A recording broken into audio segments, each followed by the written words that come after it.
My name is Clara, and I am 70 years old.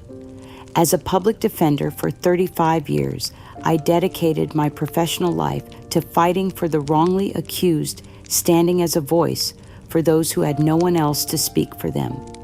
I believe deeply in truth and justice and in the power of unwavering advocacy.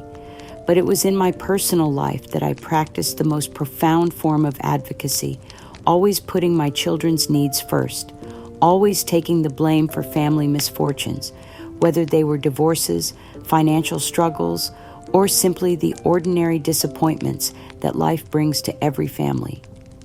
I endured silently believing that quiet sacrifice was the highest form of maternal love, that shielding my children from responsibility would somehow protect their happiness and secure their futures.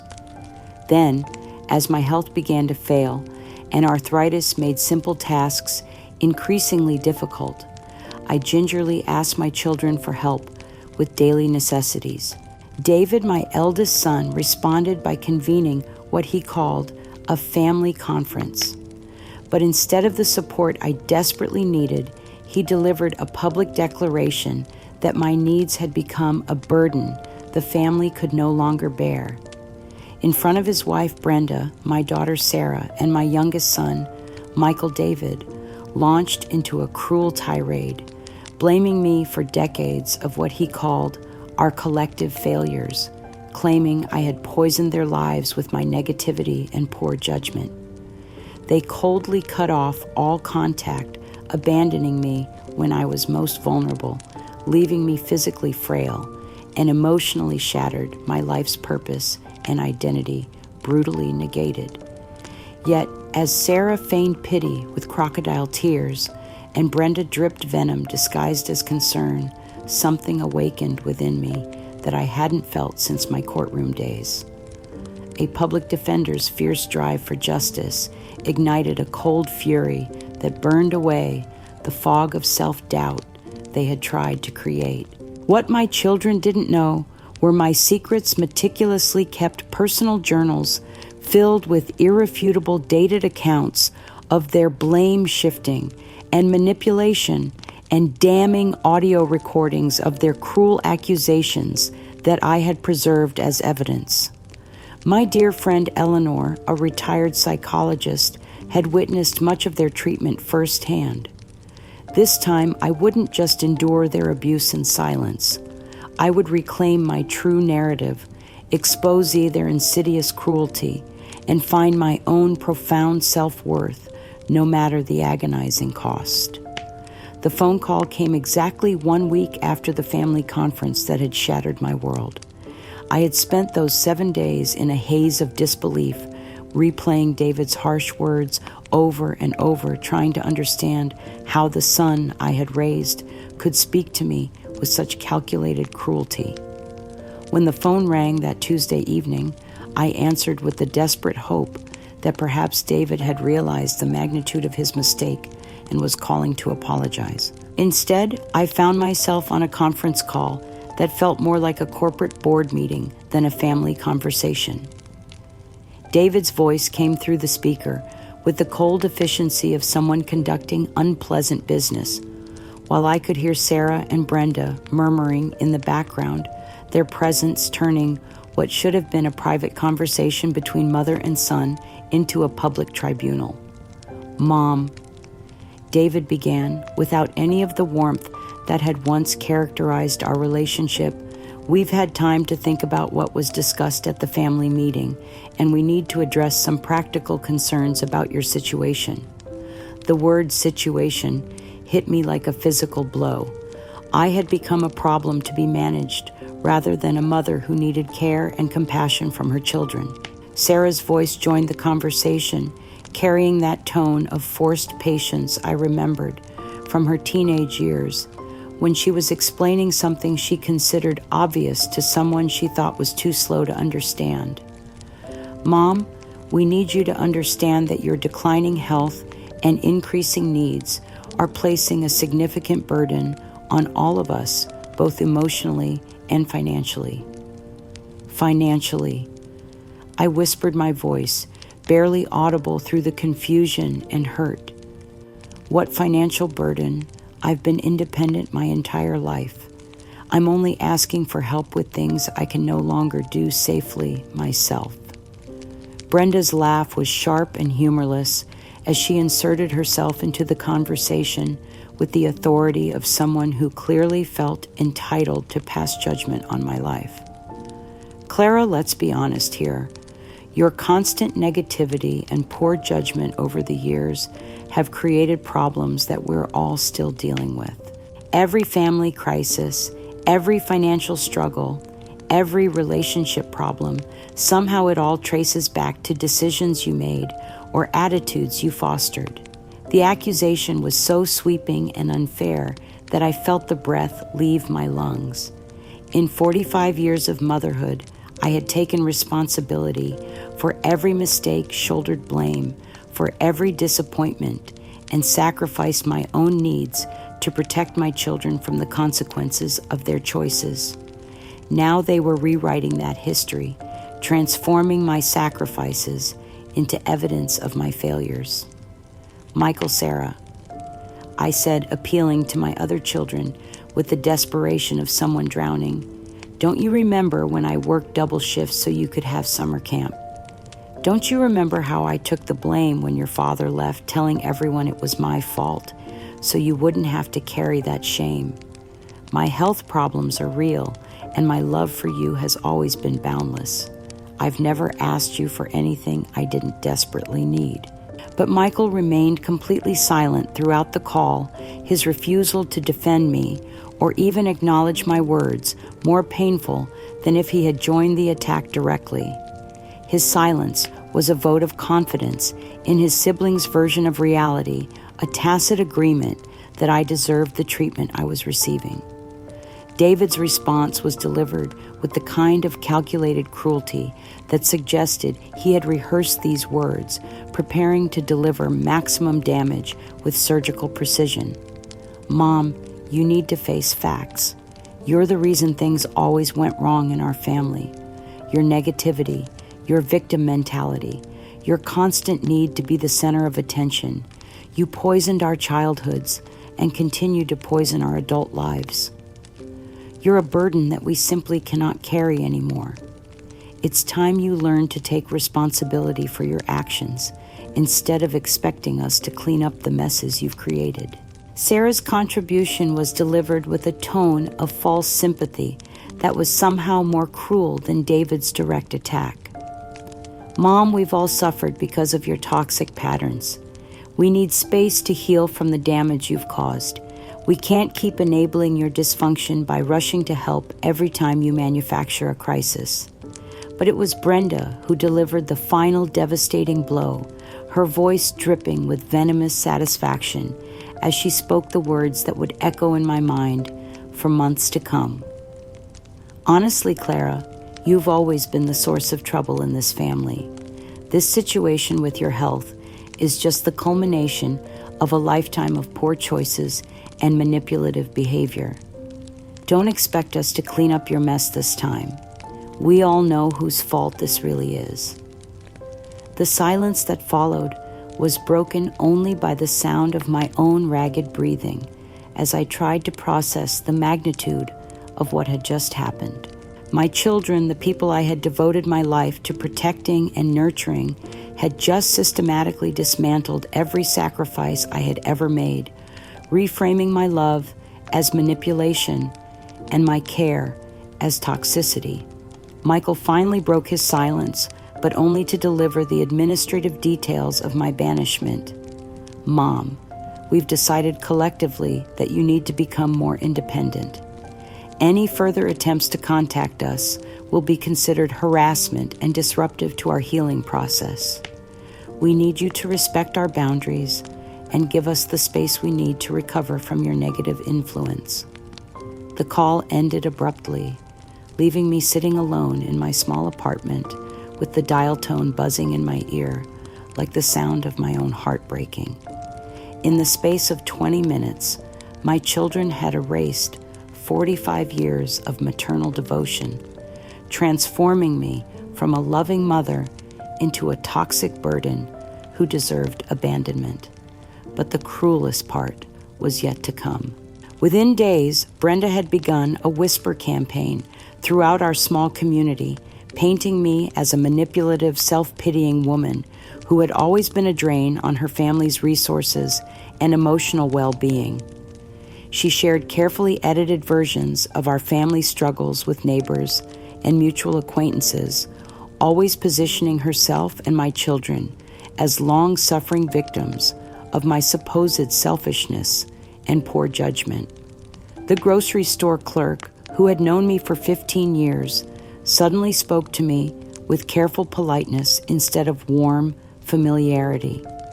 Former colleagues from the public defender's office began declining my invitations for coffee, their excuses becoming increasingly transparent as word spread about my difficult personality and demanding behavior.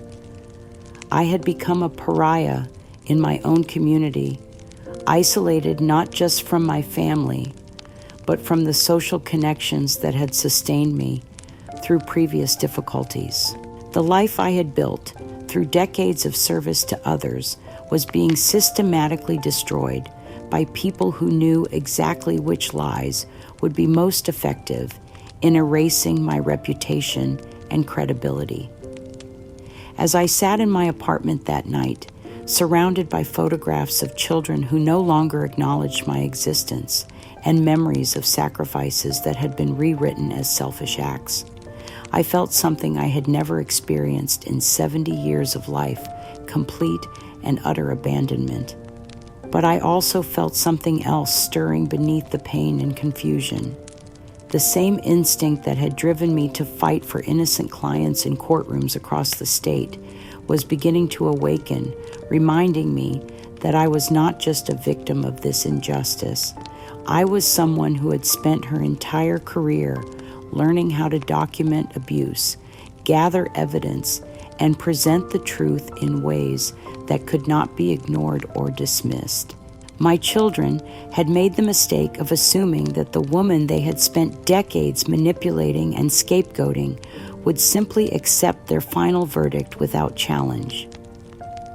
They had forgotten that before I was their convenient target for blame, I was Clara Morrison, public defender, and I had never lost a case where the truth was on my side. The systematic destruction of my reputation accelerated in the weeks following that devastating conference call. Michael and Sarah launched what could only be described as a psychological warfare campaign, using social media as their primary weapon to create a public narrative that justified their abandonment of me. Their posts were masterfully crafted to appear wholesome and positive while delivering carefully aimed strikes at my character and credibility. Sarah shared photos of herself looking radiant and stress-free, accompanied by captions about choosing peace, surrounding yourself with positive energy, and letting go of toxic influences. The images showed her family enjoying activities and celebrations that I was conspicuously absent from sending a clear message to anyone who knew our family dynamics. Michael was even more direct in his digital campaign, posting inspirational quotes about breaking cycles of negativity and refusing to enable destructive behaviors. He shared articles about adult children who had been forced to establish boundaries with manipulative parents, always with commentary that made his situation seem both noble and necessary. The most painful posts were the ones that showed my grandchildren Tom's 2 young daughters who had once run to me with excitement whenever I visited. Now, they appeared in family photos with deliberately cropped frames that excluded any space where I might have stood their bright smiles, serving as evidence of how much happier the family was without my presence. Brenda amplified every post, sharing them with comments that drove the knife deeper, so proud of this family for prioritizing their mental health. And sometimes the most loving thing you can do is refuse to enable destructive patterns. Her network of friends and acquaintances ensured that the narrative reached every corner of our community, creating a web of gossip and judgment that made it impossible for me to escape the story they had constructed about my character. But the social media campaign was only the beginning of their coordinated attack on my independence and dignity. The financial betrayal came to light when I attempted to access my modest savings account to pay for the medical equipment my doctor had recommended to help manage my arthritis. The bank teller's confused expression was my first indication that something was wrong. "Mrs. Morrison," she said, consulting her computer screen with growing concern, "it appears that a significant portion of your savings has been transferred to a managed care account. The transaction was authorized by your son Michael, who is listed as a co-signer on your account." My blood turned to ice as the implications sank in.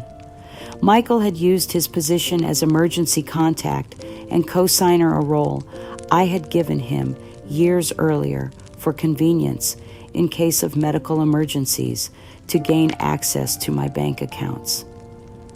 The money that represented decades of careful saving from my modest public defender's salary had been quietly transferred to an account controlled by my children, supposedly for my future care needs.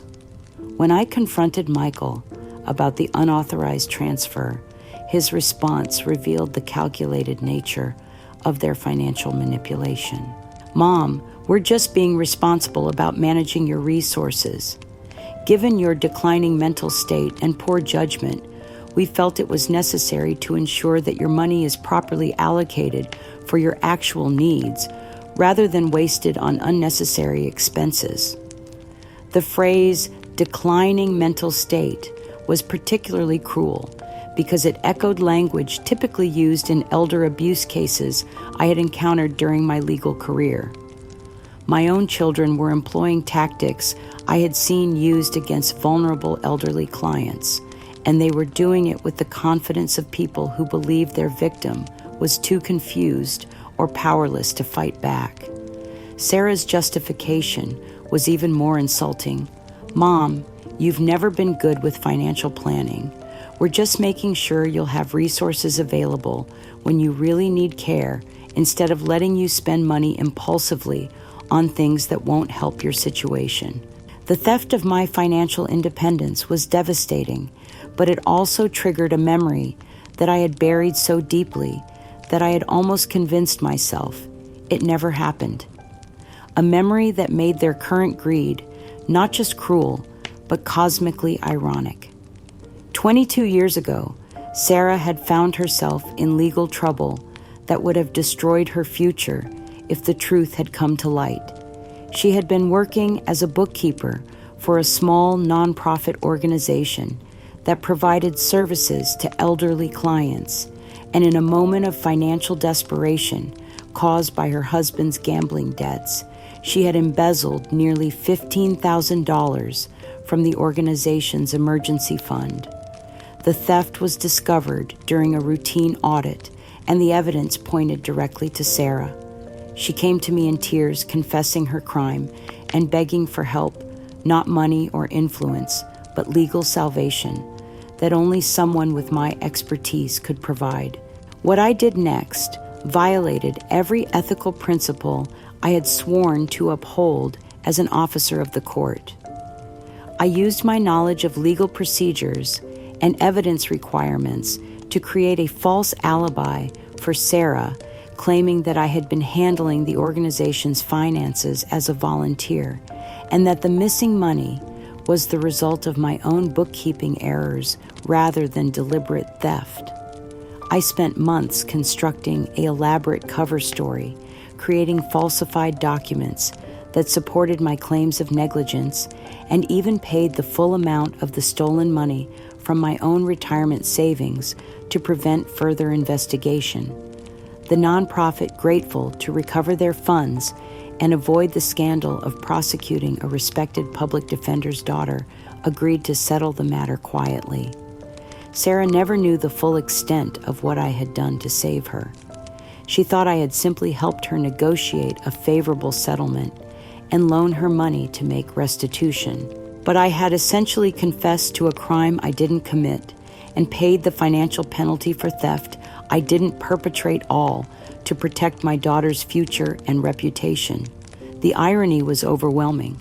Sarah was now stealing my savings while justifying it as necessary protection from my supposed poor judgment, apparently having forgotten that my poor judgment had once saved her from prison and disgrace.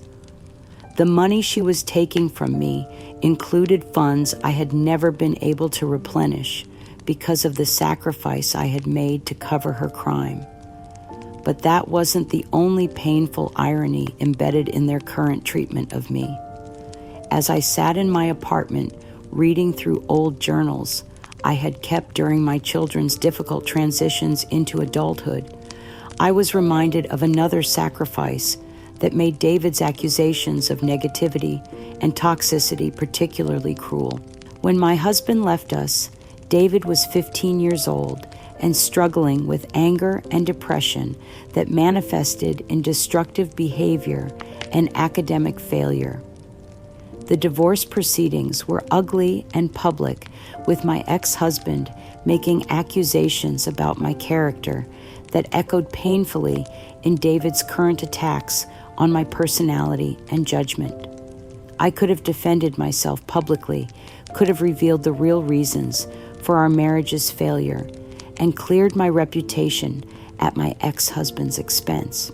Instead, I chose to absorb all the blame, telling everyone who would listen that the divorce was my fault, that I had failed as a wife and driven away a good man through my own shortcomings.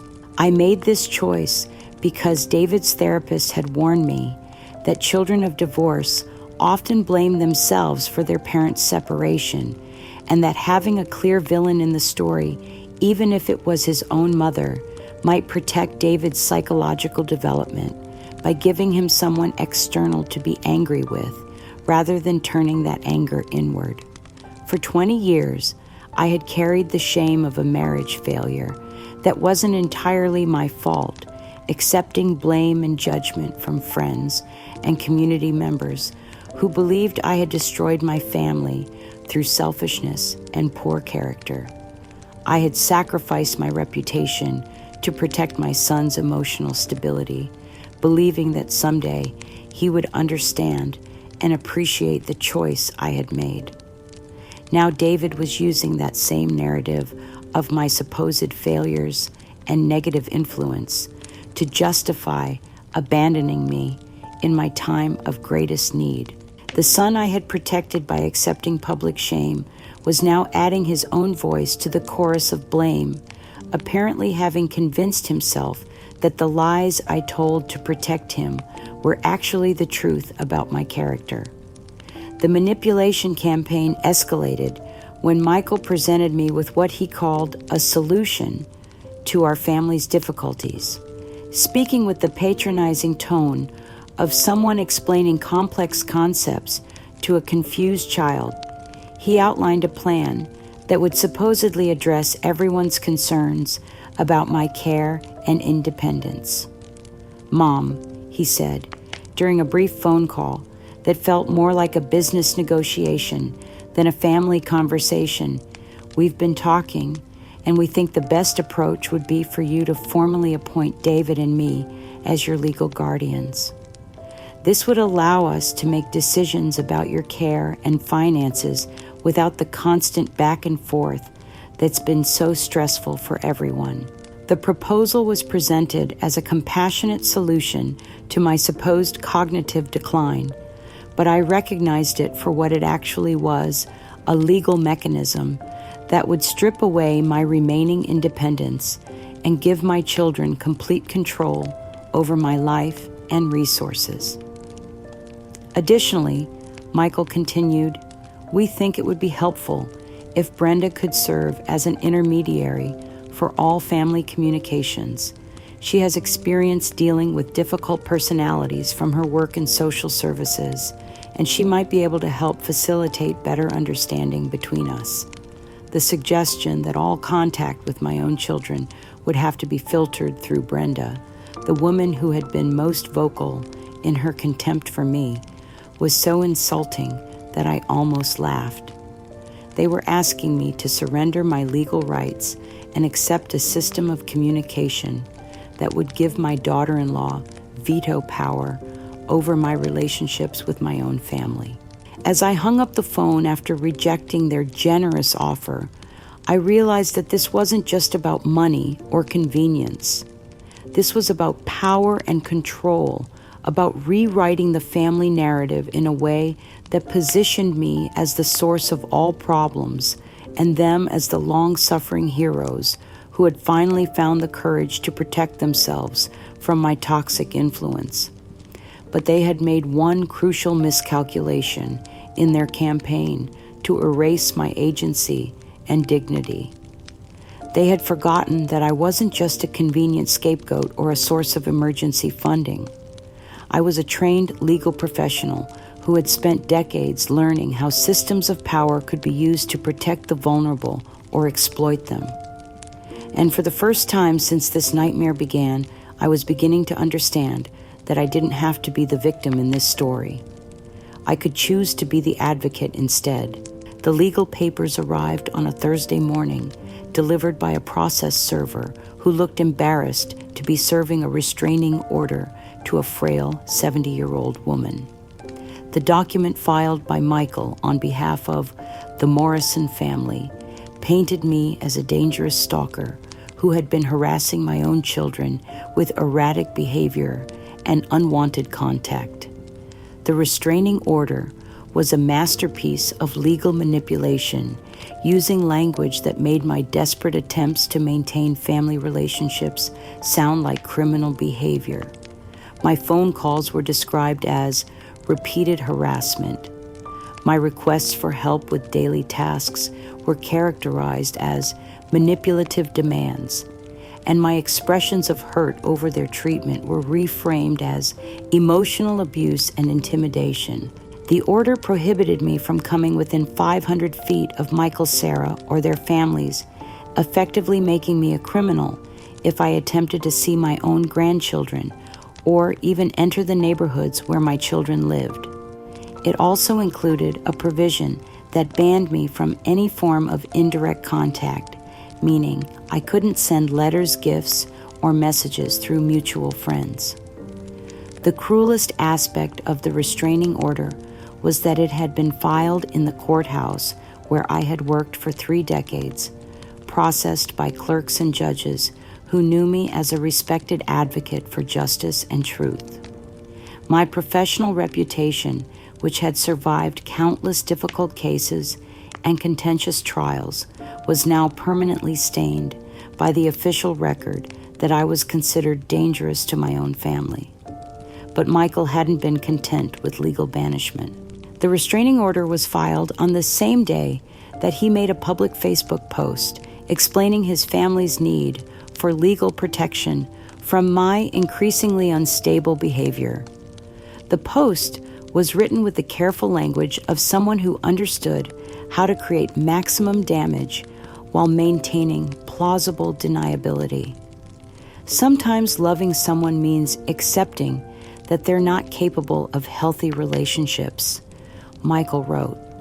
After years of trying to help and support, we've been forced to seek legal protection from patterns of manipulation and emotional abuse that have escalated beyond what we can manage as a family. We ask for privacy and understanding as we focus on healing and protecting our children from further trauma. The post was shared dozens of times within hours, creating a public record of my supposed instability that reached every corner of our community. Former colleagues, neighbors, and acquaintances now had official confirmation that I was not just a difficult elderly woman, but someone so dangerous that my own children had needed legal protection from me. In my desperation to salvage some connection with the family I had devoted my life to serving, I attempted one final gesture of love and reconciliation. Using photographs I had carefully preserved over decades, I created a small album documenting the happiest moments of our family's life together. The album included pictures from Michael's high school graduation, where he had thanked me in his speech for being the strongest person I know. There were photos from Sarah's wedding, where she had asked me to walk her down the aisle because she said I had been both mother and father to her. I included snapshots from family vacations where my children had been affectionate and grateful evidence of a time when my love was welcomed rather than rejected. With each photograph, I wrote a small note recalling the context and emotion of that moment, hoping to remind my children of who we had once been together before blame and resentment had poisoned our relationships. The album was my attempt to provide evidence that our family had once been built on genuine love and mutual support, not the manipulation and toxicity they now claimed had always defined our interactions. I left the album at Michael's front door after midnight, hoping he would find it before Brenda could intercept and destroy it. For 3 days, I waited in agonizing hope that perhaps seeing our shared history would awaken something in my son that legal threats and social pressure had buried. Instead, I received a package that destroyed what remained of my faith in the people I had raised. Inside was my carefully crafted album, but it had been deliberately destroyed in the most humiliating way possible. The photographs had been soaked in water until they were barely recognizable, the pages torn and scattered like garbage, and my handwritten notes rendered illegible by what appeared to be deliberate damage. Accompanying the destroyed album was a screenshot of a social media post that Brenda had made showing the damaged album alongside the caption, "Some memories just don't stand up to scrutiny when you look at them honestly. Time to move forward instead of living in fantasies about the past." The post had received dozens of likes and supportive comments from people who saw the destruction of my family memories as evidence of healthy boundary setting rather than cruel manipulation. My most precious possessions, irreplaceable photographs that documented 45 years of family life, had been turned into a public spectacle designed to humiliate me and justify my children's treatment. Michael's text message, which arrived that same evening, was brief and final. "Consider this closed, Mom. Don't contact me again. Ever." But it was Brenda's follow-up campaign that completed my social destruction. She began calling mutual acquaintances and community members, sharing her version of my deteriorating mental state and dangerous obsession with reestablishing contact despite their clearly stated boundaries. "Clara just can't accept reality," she told our former neighbor, Mrs. Patterson, in a conversation I learned about weeks later. "She's become fixated on this fantasy that she was a good mother when actually she was manipulative and controlling for years. We're worried about what she might do next, but we're trying to handle it with compassion despite everything she's put us through." The Whisper campaign was devastatingly effective because it was built on a foundation of apparent facts, the restraining order, the public social media posts, and the testimony of my own children about my supposed instability. People who had known me for decades began to question their own perceptions, wondering if they had missed signs of the manipulative behavior my family described. It was in this moment of complete despair and isolation that I finally shared with Eleanor, my dear friend and retired psychologist, the secret that made my children's abandonment not just cruel, but cosmically ironic. "Eleanor," I said, sitting in her cozy living room with tears streaming down my face, There's something I never told anyone about why I never remarried after James left. Something that makes David's accusations about my selfishness and poor judgment almost unbearably painful. Eleanor had been my closest friend for 15 years, someone who had witnessed much of my children's treatment firsthand and recognized the psychological manipulation tactics they employed. She had encouraged me to document their behavior and had even offered to serve as a witness if I ever decided to challenge their narrative legally. After the divorce, I continued. When the children were struggling to adjust and David was having such a difficult time, I met someone. His name was Robert Chen, and he was a retired federal judge who had lost his wife to cancer 2 years earlier.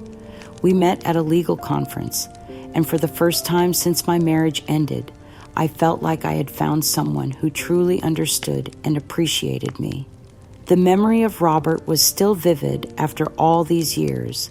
His gentle intelligence, his respect for my work and opinions, his genuine interest in building a life together that would honor both our past experiences and our future dreams. Robert asked me to marry him. I said, my voice breaking with the weight of decades-old grief. He had taken a position with a law school in Oregon, and he wanted me to come with him to start fresh somewhere new where we could build something beautiful together. I was 55 years old, and for the first time since becoming a mother, I had the opportunity to put my own happiness first. Eleanor reached across the table and took my hand. Her eyes filled with the compassion of someone who understood the magnitude of what I was about to reveal. But David found out about Robert's proposal. I continued. He was 17 then, still struggling with anger about the divorce, and when he learned that I might move away and remarry, he had what I can only describe as a complete breakdown. He begged me not to leave, told me that he couldn't handle another major change in his life, that he needed me to stay for his emotional stability. The conversation with David had lasted for hours, with him alternating between tears and rage as he expressed his fear of abandonment and his conviction that my remarriage would destroy what remained of our family's stability. He said that if I really loved him, I would choose his needs over my own happiness. I said the words still painful after all these years. He made me feel like pursuing my own chance at love would be a betrayal of my responsibilities as his mother. So I turned down Robert's proposal, ended our relationship, and stayed here to provide the stability David said he needed. Eleanor's expression was a mixture of sadness and recognition as she processed the implications of what I had shared. Clara, do you realize what you gave up for him? Everything, I whispered. I gave up my second chance at love, at partnership, at building a life based on mutual respect rather than constant sacrifice. I chose to remain alone so that David would feel secure, believing that someday he would understand and appreciate the choice I had made for his benefit. The irony was devastating. The son who was now accusing me of being a burden, of being selfish and manipulative, had once demanded that I sacrifice my own happiness for his emotional comfort. The young man who had begged me not to abandon him had grown into an adult who felt entitled to abandon me when my needs became inconvenient. Robert wrote to me for 2 years after I rejected his proposal. I continued. Beautiful letters telling me that he understood my choice, but hoped that someday circumstances would change and we could reconsider building a life together. But I never responded because I believed that maintaining contact would be unfair to him and disloyal to the commitment I had made to David. By the time David had established his own life and no longer needed my constant presence, Robert had found love with someone else. The opportunity for my own happiness had passed, sacrificed on the altar of maternal devotion to a son who now considered my very existence a burden to be managed and ultimately discarded. As I finished sharing this painful secret with Eleanor, I felt something shifting inside me that I hadn't experienced since my courtroom days. The fog of self-doubt and guilt that my children had spent months creating was finally lifting, replaced by a clarity that cut through their manipulation like a sharp blade through tangled fabric. I was not the toxic, manipulative burden they had painted me to be. I was a woman who had sacrificed everything: my career advancement, my financial security, my chance at love, and ultimately my own well-being to protect and nurture children who were now using those very sacrifices as evidence of my worthlessness. But I was also Clara Morrison, public defender, and I had never accepted an unjust verdict without a fight. My children had made the mistake of assuming that the woman they had spent decades manipulating would simply accept their final judgment without challenge. They were about to discover that some fights are worth having regardless of the cost, and that the truth has a power that no amount of social pressure or legal manipulation can ultimately suppress. The battle for my dignity and my narrative was about to begin. The week following the destruction of my family photo album marked the beginning of a campaign so sophisticated and cruel that I sometimes wondered if I was experiencing a nightmare from which I would eventually wake.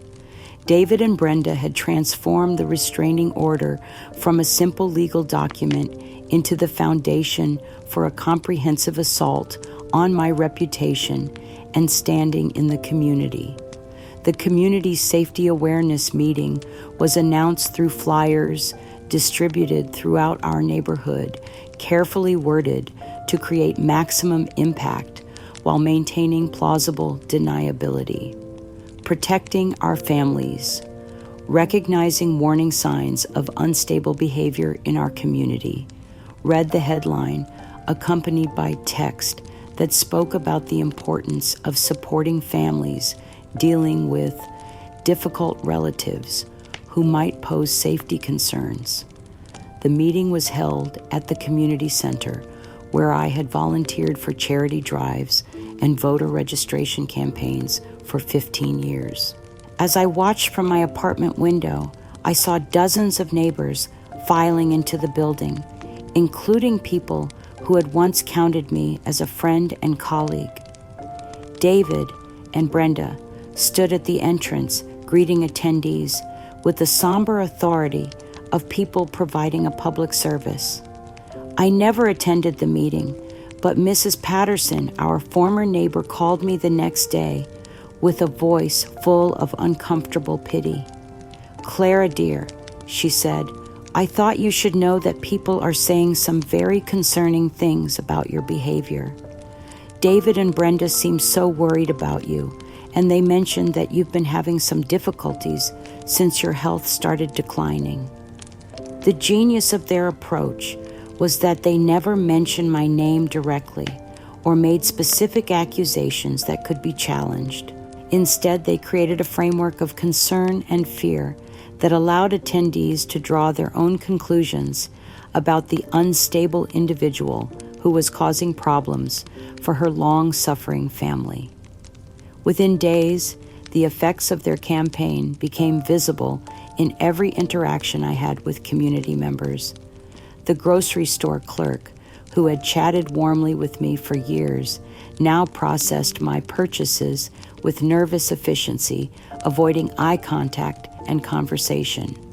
Former colleagues from the public defender's office stopped returning my calls, and when I encountered them in public, they offered polite but distant greetings before quickly excusing themselves. The postal carrier, who had always been friendly and helpful, now left my mail without the usual exchange of pleasantries about weather or neighborhood news. Even the maintenance staff in my apartment building treated me with a new wariness, as if they had been warned that I might become unpredictable or demanding. But the cruelest blow was yet to come, delivered through the innocent voices of my own grandchildren in a way that would haunt me for months afterward. The Lincoln Elementary School Talent Show was an annual event that had always been a source of pride and joy for our community. This year, however, it became the venue for the most heartbreaking performance I had ever witnessed. Tom and Emily, my daughter Sarah's children, had been entered in the show with what was described as a family appreciation skit that would demonstrate their gratitude for the positive influences in their lives. I learned about the performance from a neighbor who had attended and felt compelled to warn me about what she had witnessed. "Clara," she said over the phone, her voice heavy with discomfort, "I think you should know that your grandchildren performed something at the school show that seemed directed at you." The skit, as she described it, featured Tom and Emily portraying a happy family that was being disrupted by a grumpy, demanding character who caused problems and made everyone unhappy. The resolution of the skit involved the family removing the negative influence and celebrating their newfound peace and harmony. "They never mentioned you by name," my neighbor explained, but the description of the troublemaker, the references to family problems, and the way the audience reacted, everyone knew who they were talking about. It was like watching children perform a public trial of their own grandmother. The performance had been recorded by the local newspaper as part of their coverage of community events, creating a permanent record of my grandchildren's public rejection of me. The video, which was later shared on social media, showed Tom and Emily beaming with pride as they described their family's journey from difficulty and stress to happiness and peace. Watching that video was like experiencing a form of psychological torture that I had never imagined possible. These children whom I had babysat and loved and nurtured through countless afternoons and weekends had been coached to perform my erasure as a form of entertainment for their school community. The financial attack came simultaneously with the public humiliation campaign, demonstrating the coordinated nature of their assault on my independence and dignity. Brenda, using her self-proclaimed expertise in social services, contacted my former employer and my pension fund with reports of serious concerns about my mental competence and financial judgment. "I'm calling as a concerned family member," she had told the pension administrator, according to notes I later obtained through a formal complaint process. "Clara Morrison has been exhibiting erratic behavior and making poor financial decisions that suggest cognitive decline. We're worried that she might be vulnerable to scams or might mismanage her retirement funds in ways that could leave her destitute." The pension fund's response was swift and devastating. Citing their policy of protecting elderly beneficiaries from potential financial abuse, they placed a temporary freeze on my modest monthly payments pending a formal competency evaluation. The letter notifying me of this decision arrived on the same day my rent was due, creating an immediate financial crisis that threatened my housing stability. Without my pension income, I was unable to pay rent, utility bills, or medical expenses that had been carefully budgeted around my expected monthly income. The eviction notice arrived within 2 weeks, giving me 30 days to pay outstanding debts or vacate the apartment I had called home for 8 years.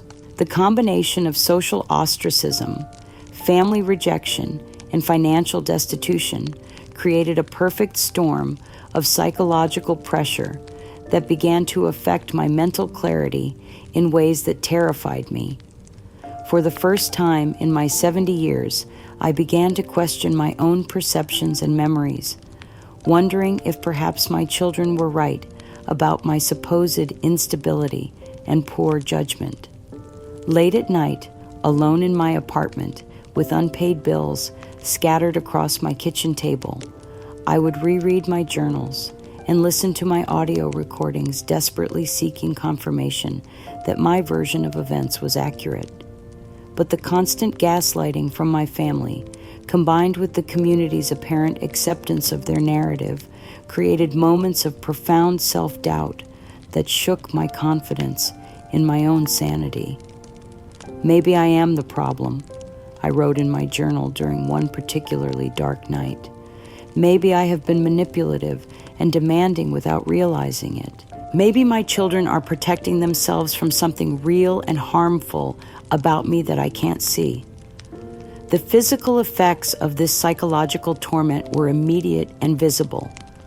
I lost 15 pounds in 3 weeks. My hands developed a tremor that made writing difficult, and I began experiencing panic attacks that left me gasping for breath and convinced I was dying. Sleep became elusive, filled with nightmares about being abandoned and forgotten by everyone who had ever mattered to me. It was during this period of complete despair that I discovered something that would ultimately save my sanity and restore my faith in my own perceptions. While packing my belongings in preparation for what seemed like inevitable eviction, I found an old Bible that I had carried during my years as a mail carrier decades before I became a public defender. The Bible had been a source of comfort during the difficult early years of my career, when the responsibility of ensuring that people received their mail felt like a sacred trust. Tucked between its pages was a small envelope I had forgotten existed, containing a thank you note from the Rodriguez family, whose mail route I had covered for nearly 10 years. Dear Mrs. Morrison, the note read in careful handwriting, "We wanted to thank you for your kindness and reliability during all the years you brought our mail. You always remembered our dog's name. You helped us when packages were too heavy, and you never failed to deliver important letters on time. Your quiet service made our neighborhood feel like a real community." Accompanying the note was a hand-drawn map of my old mail route, created by one of the Rodriguez children, showing all the houses I had served and marking a small park where I used to take my lunch breaks.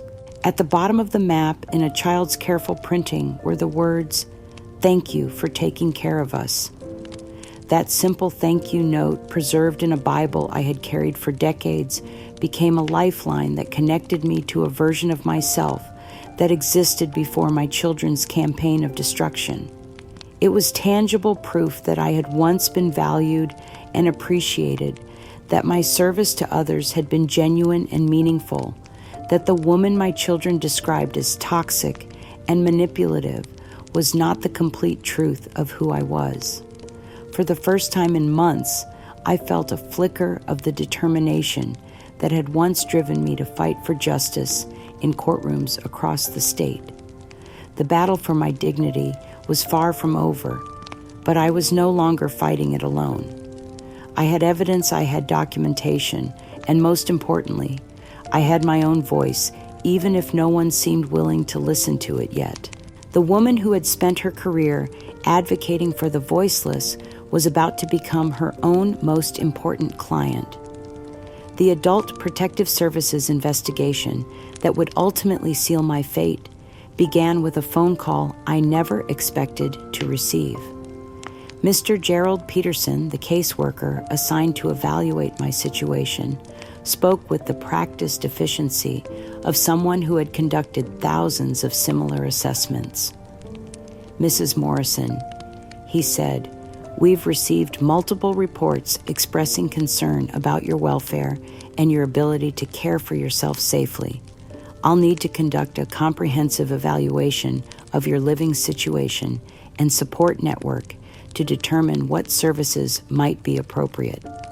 Despite my attempts to present the evidence, I had carefully documented my journal's audio recordings and detailed accounts of my children's systematic campaign against me.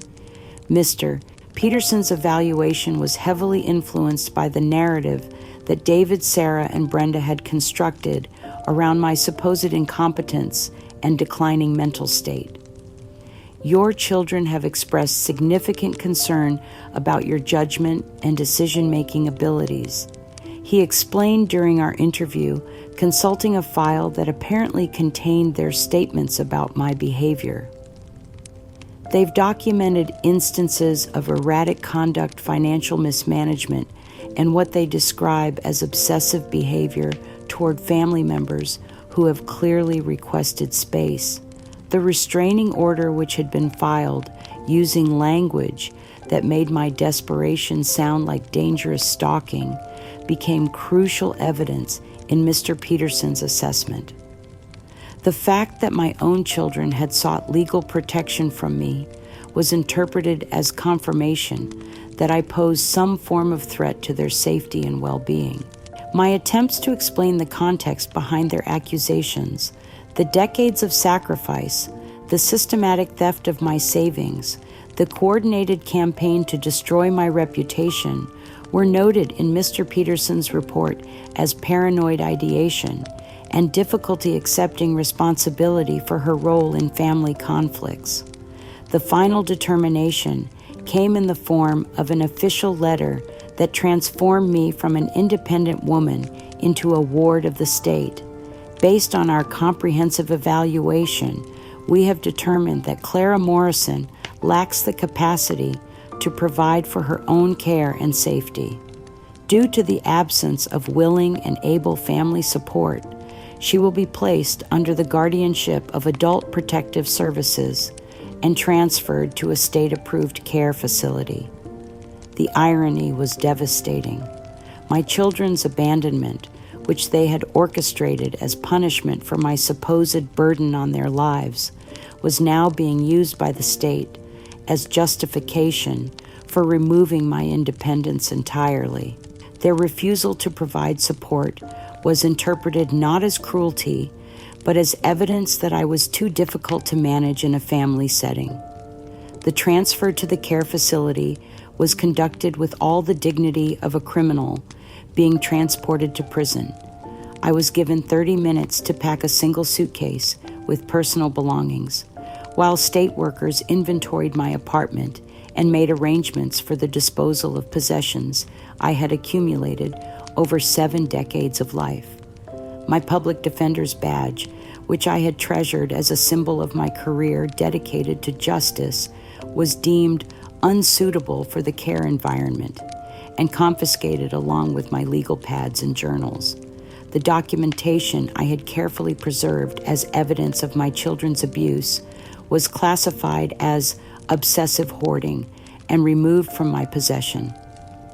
The Sunset Manor Care Facility was a sterile institutional building that smelled of disinfectant and despair. My room was a small beige space, furnished with a narrow bed, a single chair, and a small dresser. The window looked out onto a parking lot, rather than the garden that had been promised in the facility's brochure. But the most devastating aspect of my placement wasn't the physical environment, it was the public statement that Michael and Sarah released to coincide with my transfer. The press release, distributed to local media outlets and shared extensively on social media, painted them as devoted children who had made the difficult decision to seek professional help for a mother whose needs had exceeded their ability to provide adequate care. We want to thank Adult Protective Services for their thorough and compassionate evaluation of our mother's situation. The statement read, "While this was an incredibly difficult decision for our family, we know that professional care will provide the stability and support that Mom needs during this challenging time in her life." The statement was accompanied by carefully selected photographs, old images of me looking frail and confused, juxtaposed with recent photos of Michael and Sarah looking concerned but resolute. The visual narrative reinforced their portrayal of themselves as responsible adults making hard choices for an elderly parent who could no longer manage her own affairs. The media coverage that followed was devastating in its acceptance of their version of events. The local newspaper ran a story about the challenges facing adult children caring for aging parents, using my case as an example of how professional intervention could provide solutions when family resources were insufficient. Social media responses to the story were uniformly sympathetic to my children, praising them for their difficult but responsible decision, and expressing admiration for their courage in seeking help. I had become a cautionary tale about the burdens of elderly care rather than a victim of systematic abuse and abandonment. Mr. Peterson, satisfied that he had successfully resolved a complex case, moved on to other investigations with the professional detachment that comes from processing human suffering as statistical data. His final report classified my placement as a successful intervention that had protected both an elderly woman and her family from an unsustainable situation. But as I was being transferred from the state van to the facility's front entrance, heavily medicated and barely able to walk independently, I caught sight of a familiar face in the small crowd of onlookers who had gathered to watch the proceedings. Eleanor, my dear friend and retired psychologist, stood at the edge of the parking lot with tears streaming down her face and an expression of profound grief and rage. For just a moment, our eyes met across the distance, and I saw in her face the recognition of the injustice that was being perpetrated against me. She knew who I really was. She had witnessed my children's treatment firsthand, and she understood that what was happening to me was not protection, but punishment. That single moment of human connection, that flash of recognition from someone who knew the truth about my character and my children's cruelty, became a lifeline that prevented me from sinking completely into despair. Eleanor's presence meant that someone still believed me, someone still understood that the narrative being constructed around my placement was built on lies and manipulation. As I was wheeled into the facility that would become my prison, I held on to the memory of Eleanor's face and the knowledge that the truth about my situation was not buried as deeply as my children believed. Somewhere outside these institutional walls, someone was still fighting for me, still believing in the woman I had been before. Systematic abuse had reduced me to a case file and a bed number. The battle for my freedom was far from over, even if the odds had shifted dramatically against me. The transformation from respected public defender to institutional ward was completed with ruthless efficiency over the first month of my placement at Sunset Manor. The systematic stripping away of my identity and intellect was so complete that I sometimes wondered if my children had studied methods of psychological destruction specifically designed to break down someone who had once been strong and independent. My attempts to engage staff members in meaningful conversation about current events or legal principles were met with blank stares and dismissive responses that made it clear my intellectual capacity was considered irrelevant to my care. "We don't discuss complicated things here, Mrs." Morrison became the standard response whenever I tried to exercise my mind through discussion or debate. "You should focus on resting and letting us take care of you." The books, newspapers, and writing materials that had been the foundation of my intellectual life for decades were classified as overstimulating and removed from my access. When I requested reading material, I was offered children's picture books or large print magazines filled with celebrity gossip and simple crossword puzzles designed for cognitive impairment. The loss of intellectual stimulation was compounded by deliberate medical neglect that left me in constant physical pain. My arthritis medication was frequently delayed or administered in reduced doses, supposedly to prevent dependency issues that had never been a concern during my years of independent living. When I complained about pain or requested additional medication, I was told that elderly patients often exaggerate their discomfort and that I needed to adjust my expectations about pain management. The basic care that had been promised as justification for my placement was provided sporadically and with an attitude of grudging obligation. My requests for assistance with hygiene were often ignored for hours, leading to embarrassing accidents that further stripped away my dignity and self-respect. The bed sores that developed from spending too much time immobilized were treated as inevitable consequences of aging rather than preventable results of inadequate care. The weight loss that began during my final weeks of independent living accelerated dramatically under the facility's care regimen. The institutional food was bland and insufficient, and my requests for additional nutrition were dismissed as demanding behavior that needed to be managed rather than addressed. But perhaps the most psychologically devastating aspect of my placement was the complete absence of family contact that my children had orchestrated. David and Sarah's visits, which had been promised as part of the care plan, became non-existent within weeks of my placement. When I asked staff members about contact with my family, I was told that my children had requested limited interaction to allow me to adjust to my new environment without confusion. Phone calls were routed through facility staff who consistently reported that I was resting or not up to talking whenever my children supposedly called. The few times I was allowed to speak directly with them, the conversations were brief and coldly professional, focused on medical updates rather than emotional connection. The greeting cards that occasionally arrived were generic and impersonal, signed with printed names rather than handwritten messages. Some of the care packages that arrived contained children's toys and puzzles items that seemed deliberately chosen to emphasize my supposed cognitive decline and reinforce the narrative that I was no longer capable of adult conversation or activities.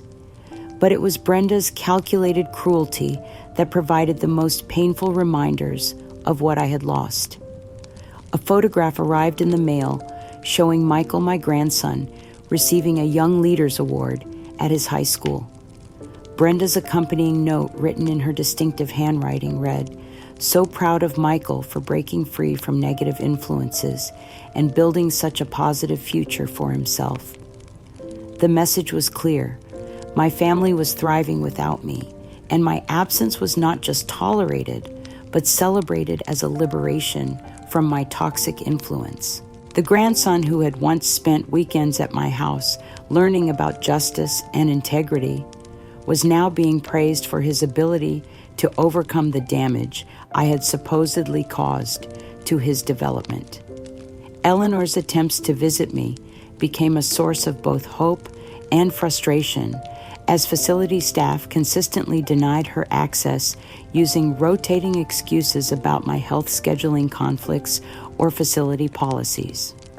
When she called to inquire about my welfare, she was told that I was adjusting well and that outside visitors might disrupt my progress.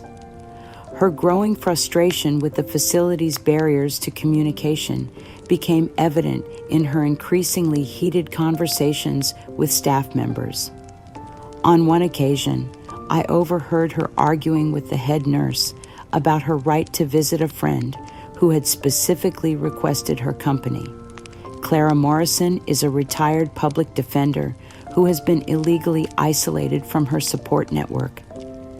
Eleanor's voice carried through the thin walls. She has the right to receive visitors and maintain contact with friends who care about her welfare. What you're doing here is institutional abuse disguised as medical care. But Eleanor's advocacy efforts were dismissed as the interference of someone who didn't understand the complexities of elderly care. The facility's official position was that they were protecting me from well-meaning but misguided friends who might agitate me or interfere with my adjustment to institutional life. It was during this period of complete despair and isolation that a small act of human kindness provided the first glimmer of hope I had experienced in months.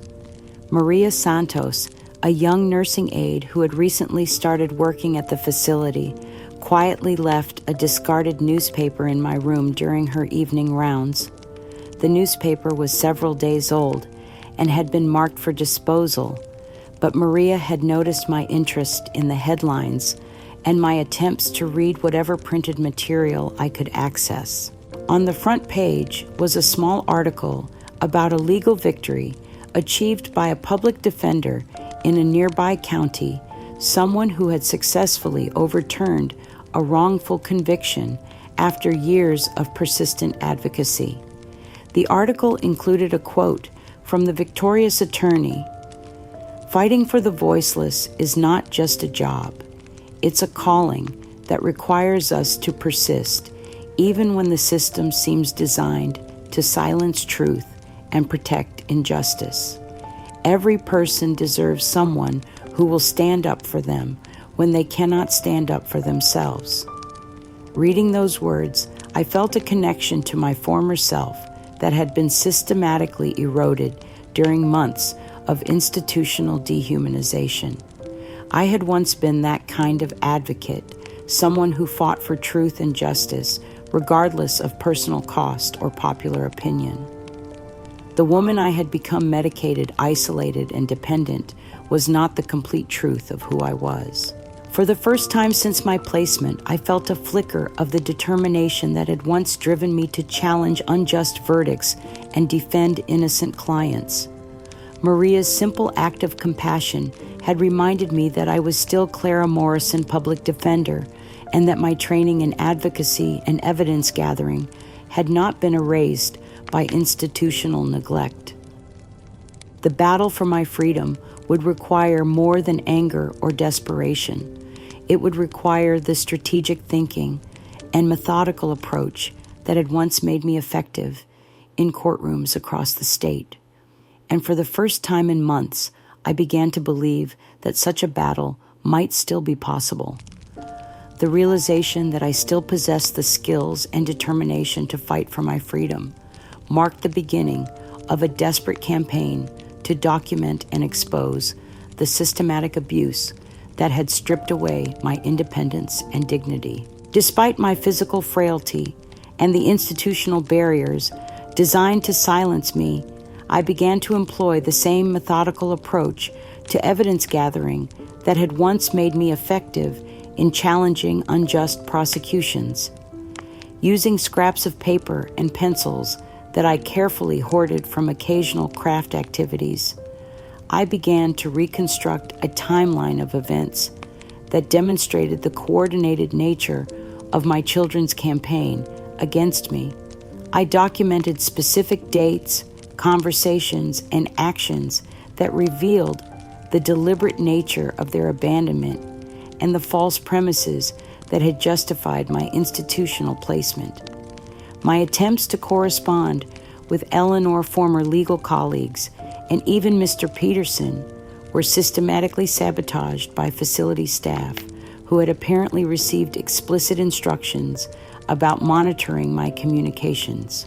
Letters that I carefully composed using my limited supplies were confiscated during routine room inspections that seemed to occur whenever I had managed to complete a detailed account of my treatment.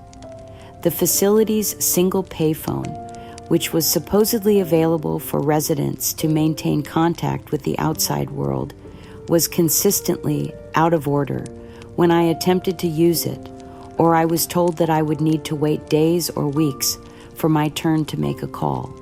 The few times I was allowed to use the phone, my conversations were abruptly terminated due to technical difficulties whenever I began to describe my situation in detail. Even my attempts to maintain a personal voice recorder, which Maria had secretly obtained for me, were thwarted when the device mysteriously disappeared during a routine room cleaning that occurred while I was at a mandatory medical appointment. The staff member who conducted the cleaning claimed no knowledge of the recorder and suggested that I had probably misplaced it due to my memory issues. Eleanor's growing desperation to establish contact with me led her to file an anonymous complaint with Adult Protective Services detailing concerns about my isolation, medical neglect, and the suspicious circumstances surrounding my placement. But her well-intentioned advocacy efforts were quickly turned against me when David and Sarah were notified of the complaint and used it as evidence of my continuing ability to manipulate people into supporting my paranoid accusations. Their response to the APS complaint was swift and devastating. They submitted a formal letter to both the facility and Mr. Peterson requesting stricter monitoring of my communications and interactions with visitors. The letter described me as someone who was actively attempting to undermine her own care by making unfounded accusations against family members and staff who were heroically trying to provide appropriate support. Our mother has always been skilled at presenting herself as a victim when she doesn't get her way, the letter stated. Her history of manipulative behavior and her current paranoid delusions make it necessary to protect her from her own tendency to create problems where none exist. But it was Brenda who escalated the situation to a level of public humiliation that I had never imagined possible. Using her connections in social media and her apparent understanding of how to create viral content, she leaked a heavily distorted version of the APS complaint to a national gossip blog that specialized in stories about difficult elderly people and family conflicts. The blog post titled "Ungrateful Grandmother Harasses Heroic Family from Nursing Home" painted me as a manipulative woman who continued to cause problems for her long-suffering children, even after being placed in professional care. The article included carefully edited excerpts from my complaint taken out of context and presented as evidence of my delusional state and inability to accept responsibility for her own situation. The post went viral within hours, generating thousands of comments from people who saw me as an example of entitled elderly behavior and praised my children for their patience in dealing with my supposed demands and accusations. I had become a national symbol of the kind of difficult parent that adult children were justified in abandoning for their own peace of mind. Mr. Peterson's response to the viral controversy was to schedule a perfunctory visit to the facility, during which he reviewed carefully sanitized care logs and spoke with staff members who had been thoroughly briefed on how to present my situation in the most favorable light possible. His conversation with me was brief and clearly influenced by the narrative that had been constructed around my mental state. When I attempted to describe the neglect and isolation I was experiencing, he took notes with the patient expression of someone humoring a confused elderly person. "Mrs. Morrison," he said when I finished my account, "I understand that adjusting to care can be difficult, but making unfounded accusations against the people who are trying to help you will only make your situation more challenging. I'm going to issue a formal warning about disruptive behavior, and I want you to understand that continued problems could result in transfer to a more restrictive environment." The threat was clear. If I continued to advocate for myself or complain about my treatment, I would be moved to an even more isolated and controlling facility where my ability to communicate with the outside world would be eliminated entirely. But the cruelest violation of my privacy and dignity was yet to come. During one of the facility's routine inspections, Brenda had apparently bribed a staff member to provide her with my personal journals, the same documents that I had carefully preserved as evidence of my children's systematic abuse. and that had been confiscated when I was first placed in the facility. What Brenda did with those journals was a masterpiece of character assassination disguised as concerned family sharing. She created a series of social media posts featuring heavily edited excerpts from my most private thoughts and feelings, taking phrases completely out of context and presenting them as evidence of my manipulative martyrdom and delusional victimhood. My expressions of hurt and confusion about my children's treatment were reframed as vengeful accusations. My attempts to understand their motivations were presented as conniving manipulation. My most vulnerable moments of self-doubt and despair were twisted into proof that I was a bitter old woman whose own family couldn't tolerate her toxic influence. The posts were accompanied by ominous music and dramatic visual effects that made my private pain seem like a calculated performance designed to gain sympathy and attention. The thousands of likes and shares that followed created a public consensus that I was exactly the kind of manipulative elder that adult children were right to protect themselves from.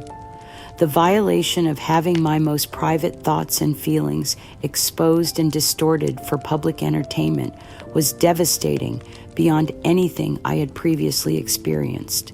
The journals that had served as my lifeline to sanity during months of systematic abuse had been transformed into weapons against my credibility and character. But even in this moment of complete humiliation and despair, I discovered that not everyone was willing to accept the narrative that had been constructed around my situation.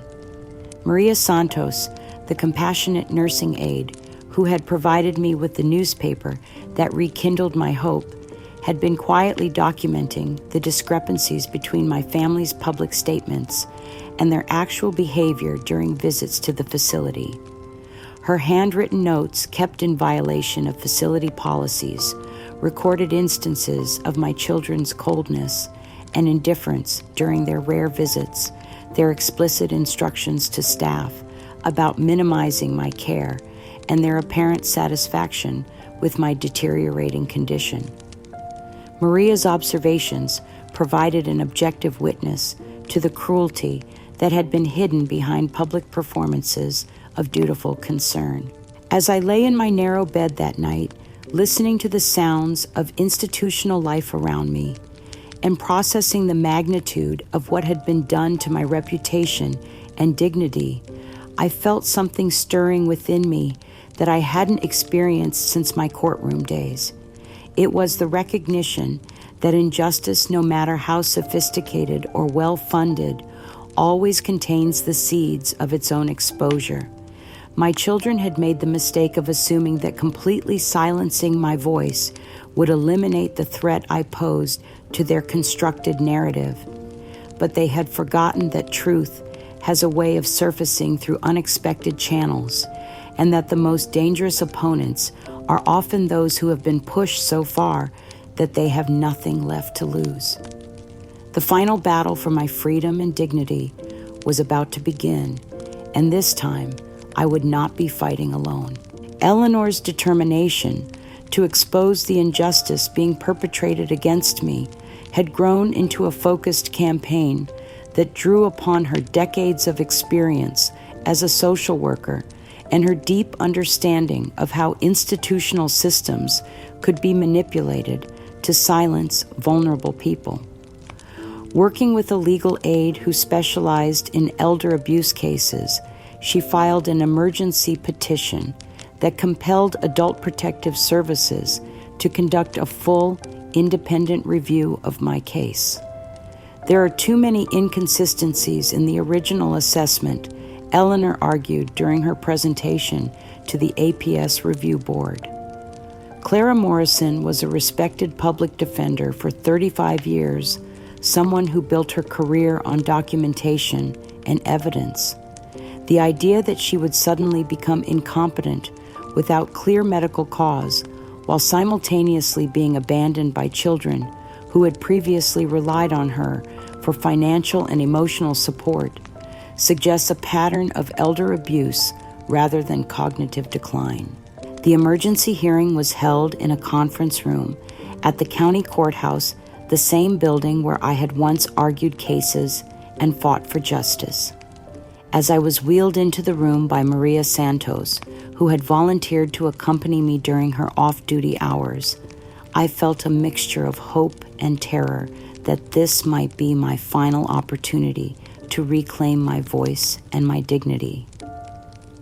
The hearing attracted local media attention, partly because of the viral social media campaign that Brenda had orchestrated around my supposed mental instability, but also because Eleanor had carefully framed my case as an example of how sophisticated elder abuse could be disguised as family concern and professional care.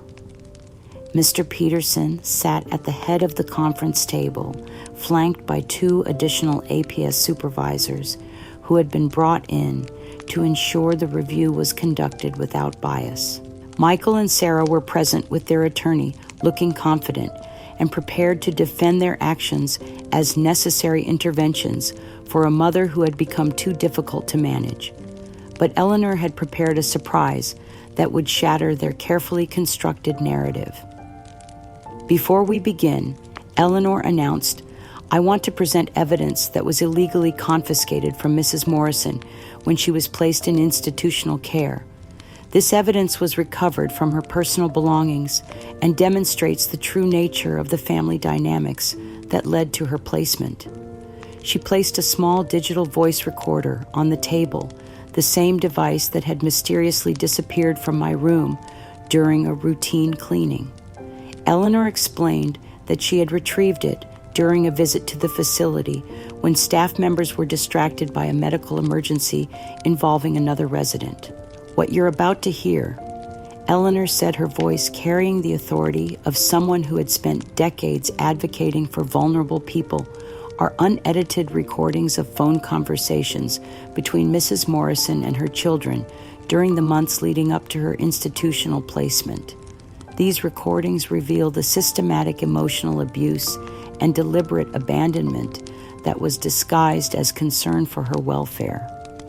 The first recording began with Michael's voice cold and dismissive as he responded to my request for help with grocery shopping during a period when my arthritis was particularly severe.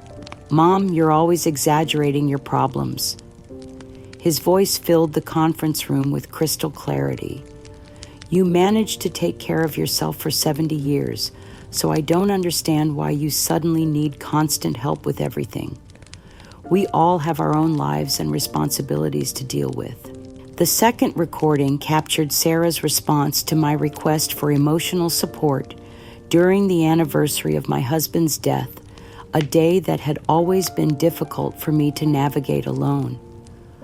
"Mom, you need to stop dwelling on the past and focus on moving forward." Sarah's voice carried the impatient tone of someone who considered my grief an inconvenience. "It's been 15 years since Dad died, and you can't keep using that as an excuse for needing attention all the time."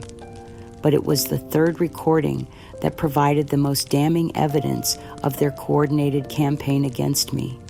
The conversation had taken place just weeks before my placement, when I had called Michael to discuss my growing financial difficulties caused by their unauthorized access to my bank accounts. "Look, Mom." Michael's voice was businesslike and detached. "We've already explained that we're managing your money for your own good. If you keep complaining about it, we're going to have to consider other options for your care. Maybe it's time for you to accept that you can't live independently anymore." The recordings continued for nearly 30 minutes, documenting instance after instance of my children's refusal to provide support, their dismissal of my legitimate needs, and their systematic efforts to isolate me from friends and community connections. The contrast between their public statements about being loving, concerned children and their actual treatment of me was so stark that it seemed to suck the oxygen from the room. Mr. Peterson's transformation was visible as the recordings played. His face changed from the practiced neutrality of someone conducting routine business to expressions of shock recognition, and finally, profound remorse. The man who had once dismissed my complaints as paranoid delusions was now confronting undeniable evidence that I had been telling the truth all along. "Mrs. Morrison," he said when the recordings ended, his voice heavy with the weight of his mistake, "I owe you a direct and personal apology. I allowed myself to be influenced by a carefully constructed narrative instead of conducting the thorough investigation that your case deserved.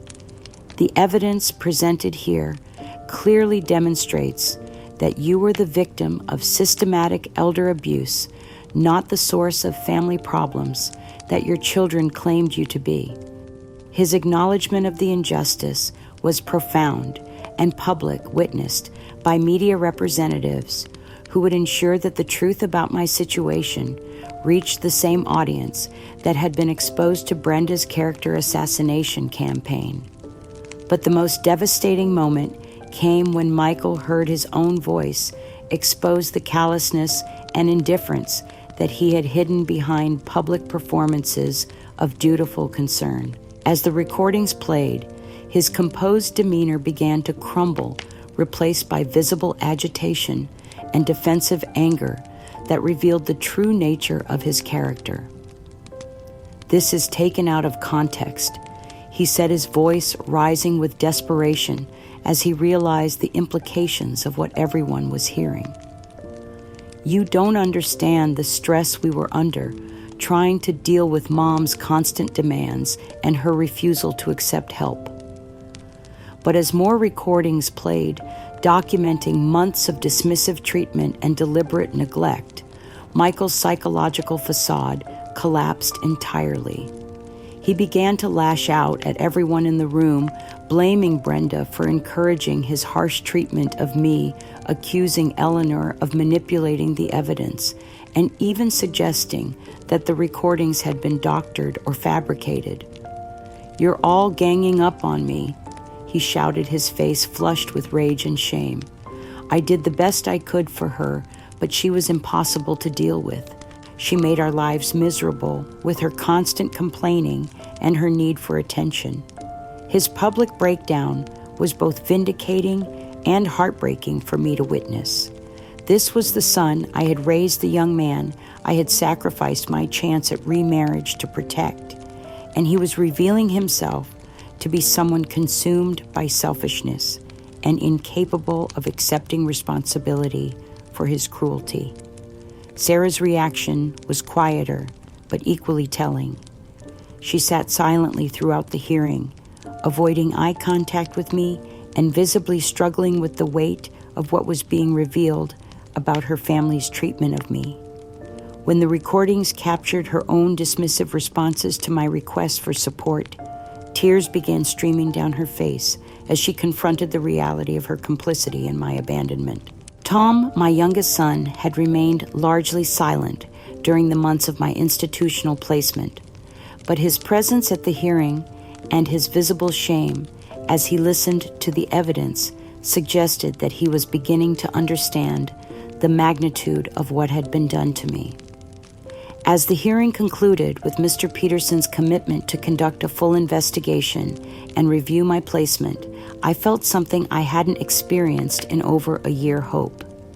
The truth was finally being heard by people with the power to act on it, and the carefully constructed lies that had justified my abuse were crumbling under the weight of documented evidence. The battle for my freedom was far from over. But for the first time since this nightmare began, I was no longer fighting it alone or without resources.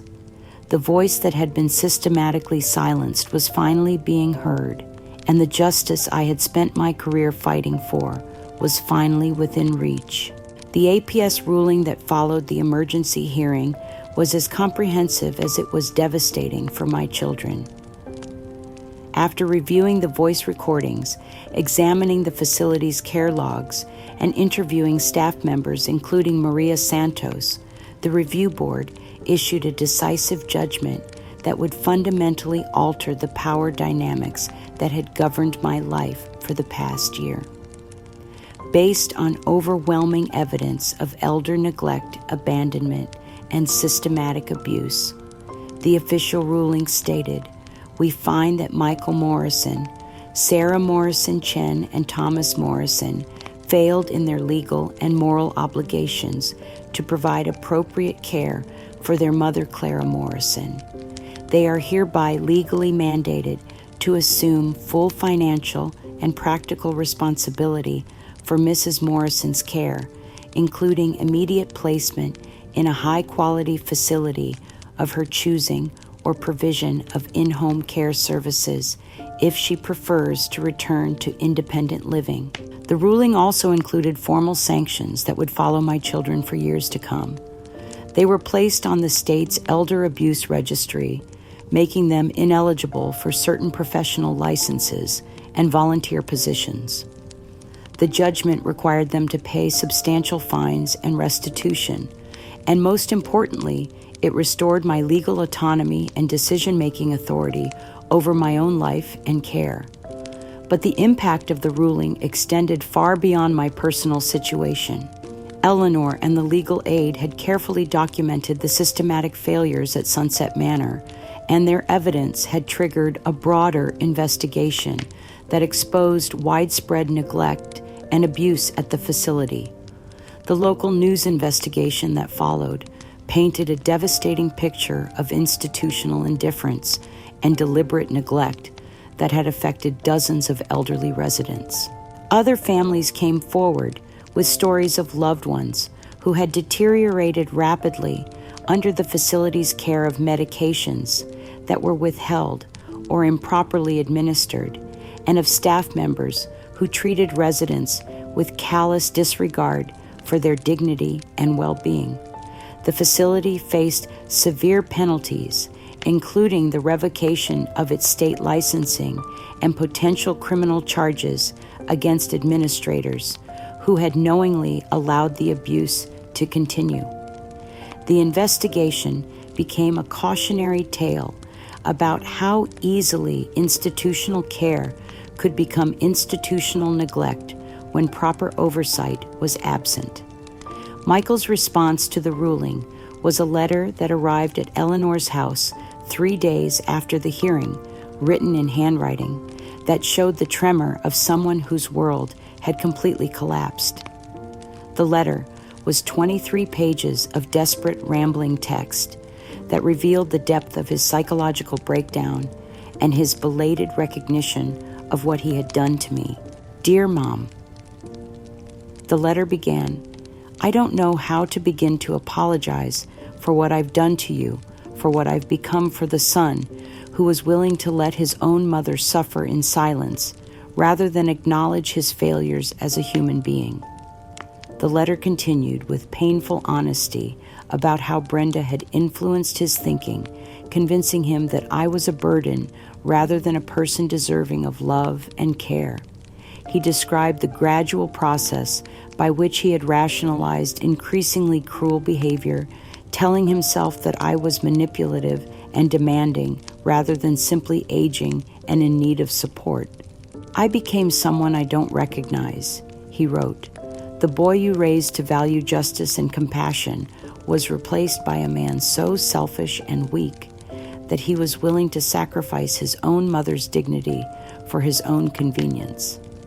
I can't undo what I've done, but I need you to know that I understand now how completely I betrayed everything you taught me about right and wrong. But the letter also revealed that Michael's shame and the public nature of his disgrace had driven him to retreat even further from the possibility of reconciliation. He was facing divorce proceedings as Brenda abandoned him in the wake of the scandal financial ruin from the restitution requirements and professional consequences that would affect his career for years to come. I know I have no right to ask for forgiveness, the letter concluded, but I need you to know that I will spend the rest of my life trying to become someone worthy of the mother who sacrificed everything for my welfare even though I understand that it may be too late for us to ever have a real relationship again. Brenda's fate was perhaps the most fitting of all. Completely isolated by the public exposure of her manipulation and cruelty, she found herself abandoned by the social network she had spent years cultivating. The woman who had orchestrated my destruction through whisper campaigns and social media manipulation discovered that her own reputation could be destroyed just as easily when the truth about her character was revealed.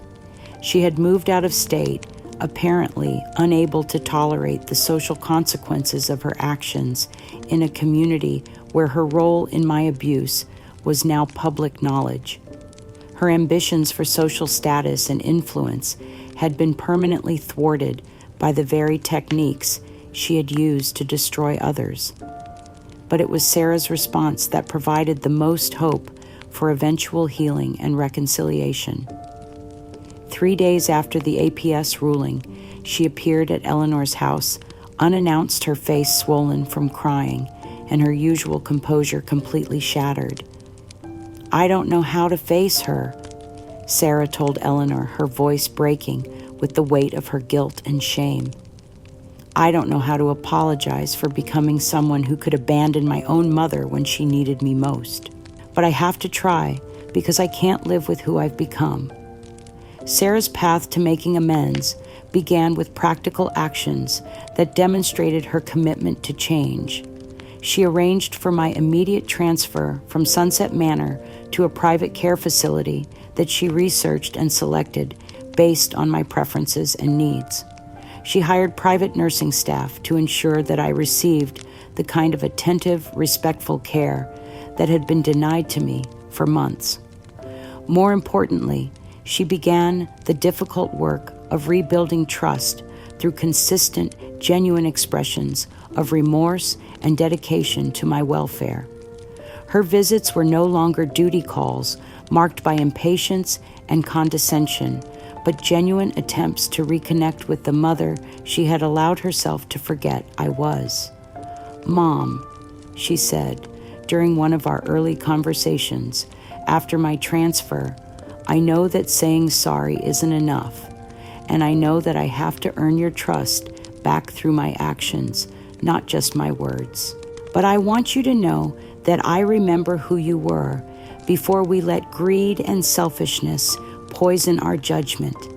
I remember the mother who worked extra shifts so we could have opportunities, who took blame for our father's failures to protect our feelings, who gave up her own chance at love to provide stability for David when he was struggling." Tom's awakening was quieter, but equally meaningful. He began visiting regularly, offering practical help with errands and appointments, and engaging in the kind of honest conversation that had been absent from our relationship for years. While his approach was more reserved than Sarah's emotional demonstrations of remorse, it was genuine and respectful, built on a newfound understanding of my strength and resilience. "I'm sorry I stayed silent when I should have spoken up," he told me during one of our walks around the facility's garden. "I convinced myself that staying out of the conflict was neutral, but I understand now that silence in the face of injustice is just another form of complicity. You taught me that when I was young, but I forgot the lesson when it mattered most." As I sat in my new room, surrounded by flowers that Sarah had brought and books that Tom had selected based on my interests, I felt a complex mixture of emotions about the victory that had been achieved. My autonomy had been restored, my truth had been acknowledged, and my dignity had been reclaimed through the legal system I had once served. But the cost of that victory was evident in Michael's broken letter and the permanent damage to relationships that had once been the foundation of my identity as a mother. The fight for justice had been necessary and ultimately successful, but it had also revealed truths about my children's character that could never be completely forgotten or forgiven. Yet there was also hope in Sarah's genuine remorse and Tom's quiet determination to rebuild our relationship on a foundation of honesty and mutual respect. The family that emerged from this crisis would be smaller and more complicated than what had existed before, but it would also be more authentic, built on truth rather than comfortable lies.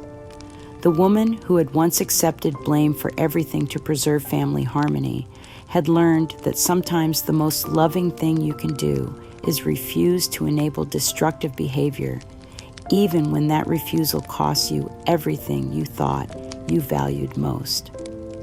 2 years after the APS hearing that restored my freedom and dignity, I stood in the kitchen of my small house, the same home I had been forced to leave when my children's financial manipulation had threatened my housing security. The house had been restored and modified to accommodate my physical needs, but more importantly, it had been transformed from a place of isolation and fear into a sanctuary of peace and purpose. The decision to return to independent living rather than remaining in assisted care had been mine to make for the first time in over a year. With the support of home health aides funded by the restitution judgment and the security of knowing that my legal rights could not be stripped away, again I had chosen to reclaim the autonomy that had been stolen from me through manipulation and institutional neglect. My daily routine had evolved into something that honored both my physical limitations and my renewed sense of purpose. Mornings were spent in the small garden that Tom had helped me design, tending to vegetables and flowers that represented growth and renewal after a period of devastating loss. Afternoons were devoted to correspondence with other elder abuse survivors and the organizations that supported them. The kitchen table where I had once sat alone, processing the magnitude of my children's betrayal, was now frequently occupied by Sarah and her children, who had become regular visitors as we slowly rebuilt our relationship on a foundation of honesty and mutual respect. Sarah's transformation had been as dramatic as my own, though her journey involved confronting the person she had become rather than reclaiming the person she had always been. Her commitment to making amends was demonstrated through actions rather than words, as she took an active role in managing my care coordination, accompanying me to medical appointments, and serving as my advocate in situations where my voice might not be heard. "Mom," she said during one of our weekly dinners, "I need you to know that rebuilding our relationship has taught me things about love and family that I never understood before. I thought love meant never having to be accountable for your actions, but I've learned that real love requires honesty, even when that honesty is painful." Her children, my grandchildren, who had once been coached to perform my erasure, had grown into teenagers who were curious about the grandmother they had been taught to dismiss. Emily, now 16, had written an essay for her American government class about the importance of advocacy and the courage required to challenge systems of power that exploit vulnerable people. "I used to think Grandma was just a complainer," Emily told me as we worked together in the garden. "But now I understand that she was fighting for justice the same way she did in her job as a public defender. She taught me that sometimes standing up for what's right means standing up to people you love, even when it costs you everything." Tom's approach to reconciliation was characteristically quiet, but consistent. He visited every Sunday, helping with household maintenance and errands, while engaging in conversations that revealed his growing understanding of the principles I had tried to instill in him during his childhood. "I've been thinking about what you said about the difference between loyalty and enabling," he told me during one of our walks through the neighborhood. "I thought being loyal meant supporting family members no matter what they did, but you've shown me that real loyalty sometimes means refusing to support destructive behavior, even when that refusal is painful for everyone involved. Michael's absence from this renewed family dynamic was a source of ongoing sadness, but I had come to accept that some relationships are damaged beyond repair by the choices people make. His occasional letters, which arrived every few months, showed evidence of genuine remorse and ongoing struggle with the consequences of his actions. I understand now that I became exactly the kind of person you spent your career fighting against, he wrote in his most recent letter. Someone who used power and manipulation to silence a vulnerable person who was trying to tell the truth about being abused. I can't undo what I did, but I can make sure I never become that person again. While I read his letters with the love of a mother who remembered the boy he had once been, I had also learned that forgiveness didn't require rebuilding relationships that had been fundamentally damaged by cruelty and betrayal. Some wounds heal in ways that leave permanent scars, and acknowledging that reality was part of accepting the truth about what had happened to our family. The most meaningful aspect of my new life was the work I had taken on as an advocate for elder abuse prevention and institutional reform. Using my experience as both a legal professional and a survivor of systematic abuse, I had become a voice for elderly people who were facing similar challenges with unsupportive families and inadequate care systems. The Clara Morrison Foundation for Elder Dignity, established with funds from the restitution judgment and donations from people who had been moved by my story, provided legal advocacy, emotional support, and practical assistance to elderly people who were being exploited or abandoned by their families. My speaking engagements at conferences and professional training programs drew audiences of social workers, legal professionals, and family members who were seeking to understand how sophisticated elder abuse could be disguised as legitimate concern for an elderly person's welfare. The most dangerous form of elder abuse, I would tell these audiences, is the kind that looks like love and concern to outside observers. When adult children systematically isolate their elderly parents from support networks, when they gain control over financial resources under the guise of protection, when they use institutional systems to silence complaints about mistreatment, they are engaging in a form of psychological warfare that can be devastating to their victims. The senior support group that met weekly in my living room had become a source of deep friendship and mutual encouragement. These women, who had faced various forms of family betrayal and institutional indifference, understood the unique challenges of rebuilding identity and purpose after experiencing profound abandonment by people who were supposed to provide love and care. "We thought we were alone," said Margaret, a former teacher whose children had gained guardianship over her through false claims about her mental capacity. But Clara's story showed us that we could fight back, that we could reclaim our voices and our dignity even when the system seemed designed to silence us. Eleanor, who had been the catalyst for my eventual liberation, had become more than a friend. She was family in the truest sense, someone whose loyalty and advocacy had never wavered, even when the cost of supporting me became significant. "You've taught me that the most important victories are the ones that seem impossible when you're fighting for them," Eleanor told me as we sat in my garden on a quiet Sunday afternoon. "You've shown that it's never too late to stand up for yourself, never too late to demand justice, and never too late to transform pain into purpose." As I reflected on the journey that had brought me from systematic abuse and institutional neglect to a life of renewed purpose and authentic relationships, I felt a profound sense of gratitude for the resilience that had sustained me through the darkest period of my life. The battle for my dignity had cost me some relationships that I had once believed were fundamental to my identity, but it had also revealed the strength that had always existed within me and the capacity for growth and healing that was possible even in the 8th decade of life. At 73 years old, I was living a life that was smaller in some ways than what I had once known, but infinitely more authentic and meaningful. The woman who had once accepted blame for everything had learned to distinguish between responsibility and scapegoating, between love and manipulation, between family loyalty and enabling destructive behavior.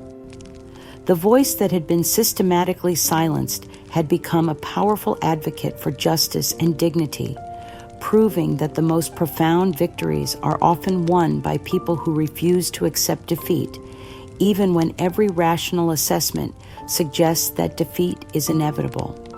As I write these words, in my restored home, surrounded by the evidence of a life rebuilt from the ashes of betrayal and abandonment, I am struck by the profound peace that has settled over my days. The woman who once believed that her worth was determined by her willingness to accept blame and absorb pain has been transformed into someone who understands that true love sometimes requires the courage to refuse enabling destructive behavior.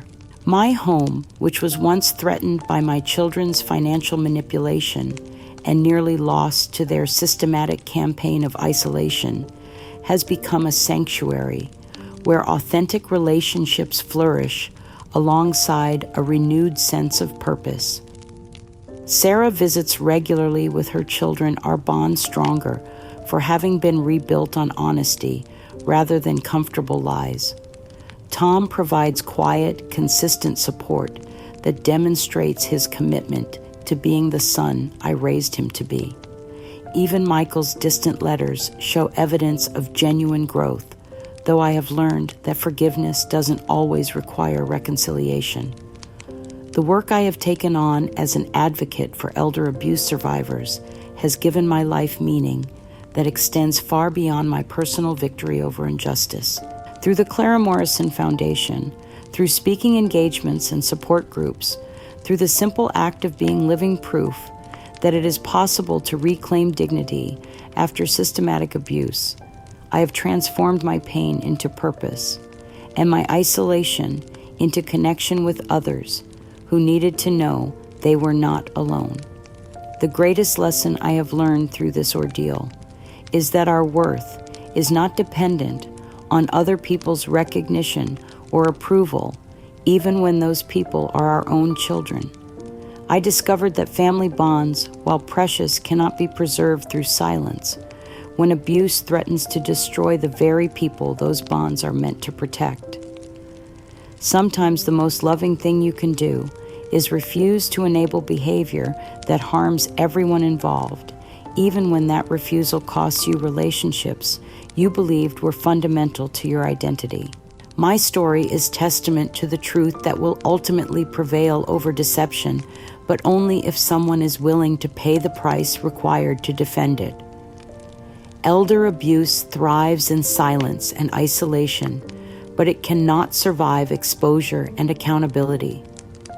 The courage to speak truth in the face of systematic gaslighting, to demand justice when everyone around you insists you should be grateful for crumbs, to fight for dignity when you have been systematically dehumanized. This courage exists within every person who has ever been told they don't matter.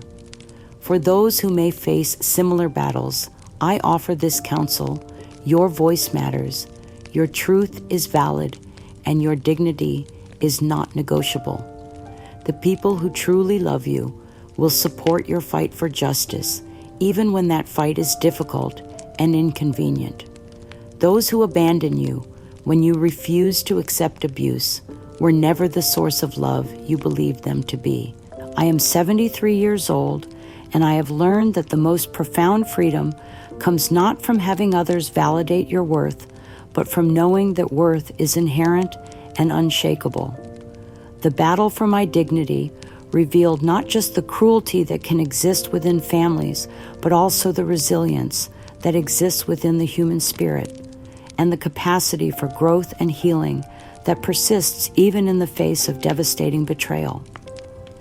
My name is Clara Morrison, and I am a retired public defender, a survivor of elder abuse, and a woman who discovered that it is never too late to fight for justice, especially when the justice you're fighting for is your own. The truth set me free, and in that freedom, I found not just peace, but purpose.